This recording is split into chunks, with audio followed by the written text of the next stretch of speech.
Hi everyone, in this video, I'm going to show you how to make the Bluetooth icon appear in the menu bar at the top of your Mac screen.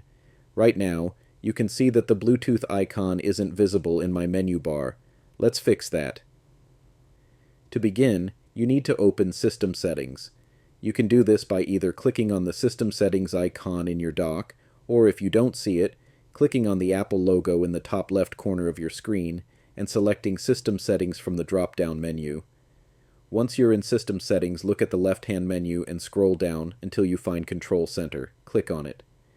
In the Control Center settings, you'll see a list of options, including Bluetooth. By default, Bluetooth is set to Don't Show in Menu Bar. To enable the Bluetooth icon, click on the drop-down menu next to Bluetooth and select Show in Menu Bar. Once you've selected Show in Menu Bar, the Bluetooth icon will immediately appear in the menu bar at the top of your screen. You can now click on this icon to access Bluetooth settings, connect to devices, or disable Bluetooth directly from the menu bar. And that's it. You've successfully enabled the Bluetooth icon in your menu bar. If you found this video helpful, don't forget to give it a thumbs up and subscribe to my channel for more tech tutorials.